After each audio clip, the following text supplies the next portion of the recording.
Marco D'Amico joins I, us, as he does. You can follow him at MN D'Amico. He's the senior editor for RG Media, rg.org, online on your favorite socials at the RG Media.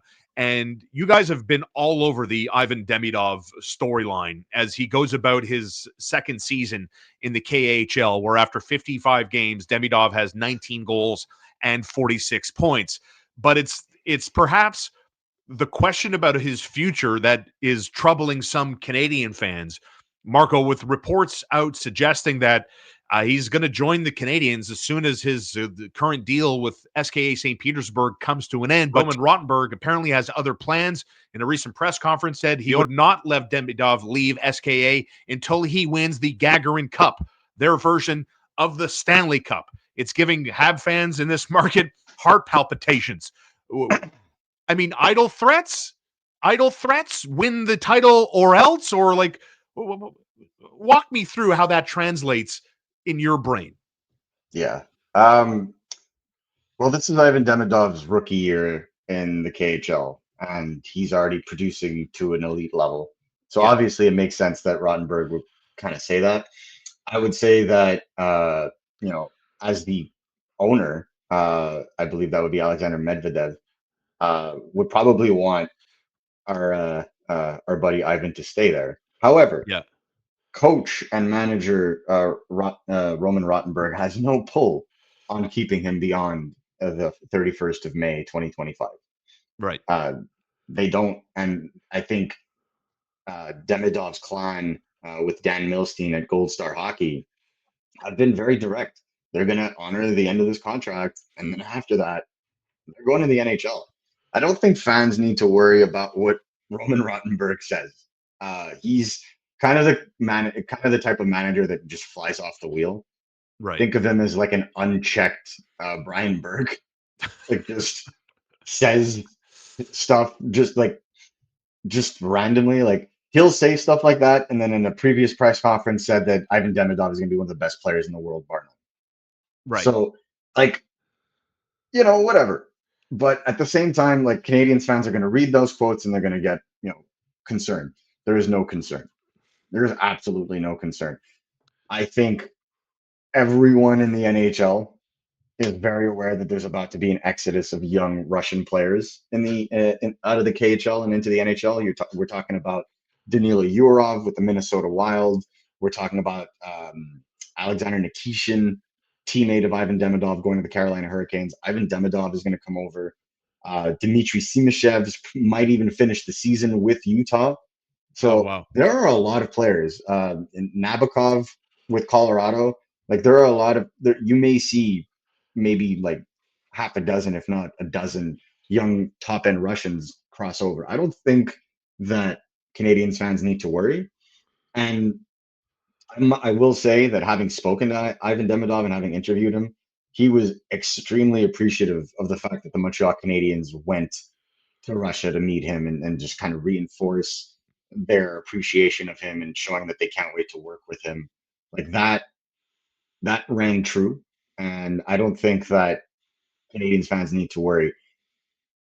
Without speaking for Ivan Demidov, the feel is that he is absolutely just relishing the opportunity to play for the Montreal Canadiens. And, you know, for all the heat that a guy like Nick Bobrov gets on social media, you know, for right or wrong, skipping on Michkov, that's a debate that fans can have on their own. Yeah. But his inside, availability to Demidov is what allowed for that relationship to start. And I don't think that it's going to be broken by the desires and whims of Roman Rottenberg. I think the comment that he made was more along the lines of, we want to win the cup, so I'm not letting you go till you win it. And I think that's more along the lines of what he says, because he is a very eccentric personality. Some would say a little too loosey, but I wouldn't.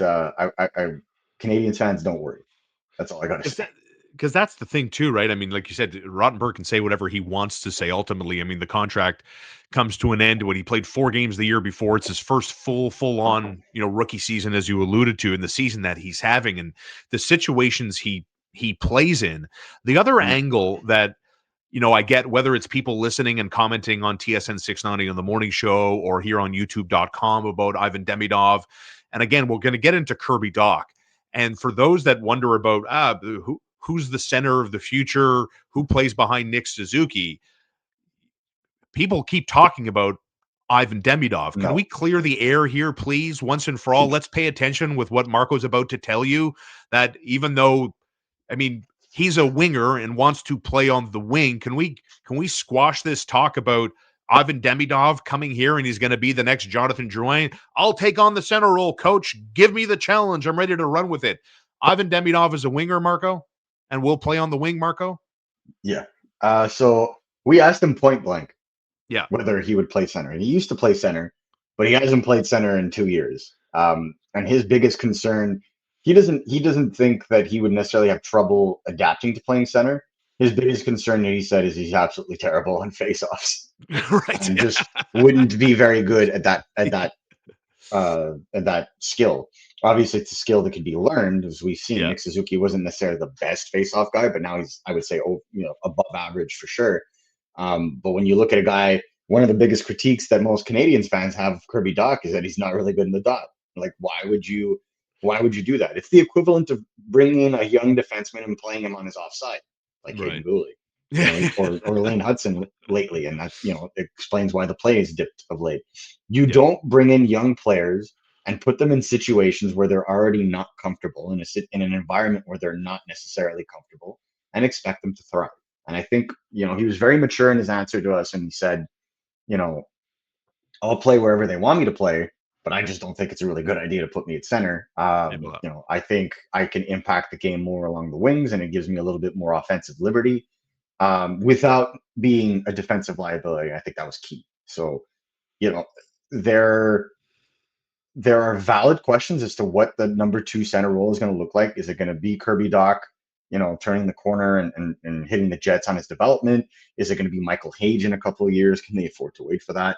Or are they going to go out and make a trade for a legitimate number two center so that they have someone that could play and bring along a guy like Ivan Demidov? And, I've seen the argument to keeping Jake Evans as one of those, as the answer to one of those things, is having Jake Evans. He would be a veteran that could help Ivan Demidov. If Jake Evans is centering Ivan Demidov, I have questions for both Kent Hughes and Martin St. Louis Yeah. because that shouldn't be happening. He should be a plug and play top six player for the Montreal Canadiens as of next season. Okay, so I put my hands up because I thought that was a gimme putt. Like I know I've heard from so many pros over the course of my career about everything is earned, everything is earned, everything is earned. Like it makes Ivan Everything is Demidov's earned. not going to start with Michael Pezzetta and then work his way up the ladder. I Yeah. No. With no disrespect again to a guy like Michael Pezzetta, who is just an absolute pro.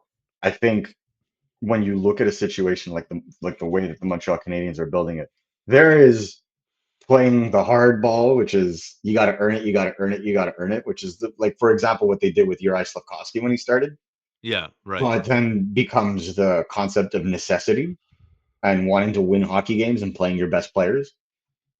So I could look at that, and then I could also look at the way that the Canadians absolutely overuse Lane Hudson as a rookie. So Sure. there's two Sure. ends of this, right? Yeah. The thing I think the difference with Uri Slavkovsky is that maybe he was probably not ready for the NHL at 18 and had to earn it, had to earn it, had to earn it. Whereas a guy like Lane Hudson comes in at 20, a little bit more physically mature, relatively speaking, of course, um, and then is able to kind of play his game. Whereas a guy like Slavkovsky needed to, you know, Yeah. get his Yeah. timing right, be more physical, etc. So a guy like Ivan Demidov, to me, first of all, a freak in the gym. So I don't think that physicality is going to be an issue. I think a guy like Ivan Demidov, you have to put him in a scoring environment for him to be able to find that pace and Mhm. perform so that that development can keep going. Yeah, and I mean, what that world looks like, TBD. How, the Hughes Gorton tandem sorts that out in connection with Martin St. Louis' vision, how certain players play ultimately forces the hand of the decision makers with what ideally they want to do.